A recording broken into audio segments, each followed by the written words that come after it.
करण करने का इतना ही शौक है तो अपने महाधिवक्ता के जगह अपना नाम भेज देते। अगर शुचिता और नैतिकता बची है तो छात्रों के प्रतिनिधिमंडल का एक नंबर नाम होना चाहिए था बाबूलाल मरांडी। और जो कोचिंग माफिया कान में छात्रों के आंदोलन को बरगलाने का प्रयास कर रहे हैं, उनको भी अगर नैतिक साहस है तो प्रतिनिधिमंडल में शामिल होकर आते। सरकार का स्पष्ट मंतव्य, छात्रों से वार्ता के लिए दरवाजे हमेशा खुले हैं। छात्रों का प्रतिनिधिमंडल का जब सूची आएगा, सरकार वार्ता करेगी और समाधान करेगी।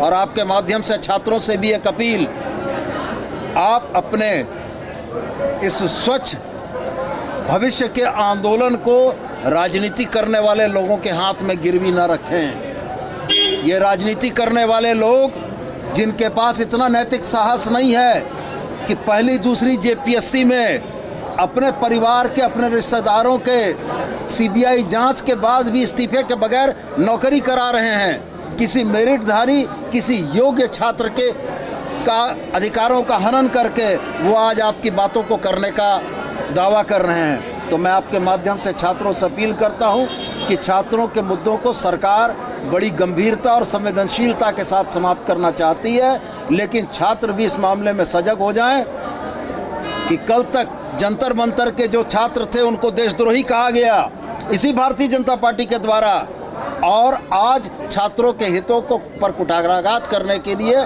पूर्व महाधिवक्ता का नाम प्रतिनिधिमंडल में डाला गया है। ये छद्म राजनीति नहीं चलेगी और हम निश्चित रूप से यह मान के चलते हैं कि छात्र भी इन चीज़ों को गंभीरता से देख रहे होंगे और उनके तरफ से जो रिस्पांस आएगा, छात्रों का प्रतिनिधिमंडल जब सरकार से बात करना चाहेगा, सरकार उनसे बात करने को तत्पर है। राहुल गांधी वो जो है वो उस डेलीगेशन में, क्योंकि वो पहले से केस लड़ रहे हैं जेपीएससी और जेसीसी और जेएमएम की सरकार। जंतर मंतर के प्रोटेस्ट में सौरभ दास और रंका गए थे, कपिल सिब्बल और प्रशांत भूषण नहीं गए थे। क्या नजीर प्रस्तुत कर रहे हैं ये? आज तक छात्र आंदोलन के प्रतिनिधिमंडल में किस पूर्व महाधिवक्ता का नाम देखा है आपने? मैं तो बोलता हूं स्पष्ट कि पूर्व महाधिवक्ता का नाम के ओट में बाबूलाल जी क्यों चिप रहे हैं? वो अपना नाम डाल दें। बात करने को हम लोग तैयार हैं। देखेंगे कि छात्रों के मुद्दे पर अपने परिवार के लोग जो पहली और दूसरी जेपीएससी में गड़बड़ियां करके नौकरी कर रहे हैं, उसके बारे में बाबूलाल जी का क्या कथन होगा, ये सामने देखने की बात होगी। राहुल गांधी छात्रों के लिए राहुल गांधी दरवाजे सबके लिए खुले हैं। राहुल गांधी जी यूपीए के नेता हैं। छात्रों की समस्याओं पर उन्होंने बात की, यह स्वागत योग्य है। वह भी चाहते हैं कि संवाद के माध्यम से छात्रों की समस्याओं का समाधान हो। मंत्री जी, आपके मंत्रिमंडल में भी एक मंत्री हैं जिनके रिश्तेदार जेपीएससी 2 में शामिल, उनसे इस्तीफा का मांग करेंगे? मैंने तो सबके लिए कहा कि अगर शुचिता और नैतिकता की बात आप करते हैं तो सबसे पहले अपने रिश्तेदारों का इस्तीफा दिलवाइए। घर रहने का मकान भर नहीं, ये खुशियों की तिजोरी है।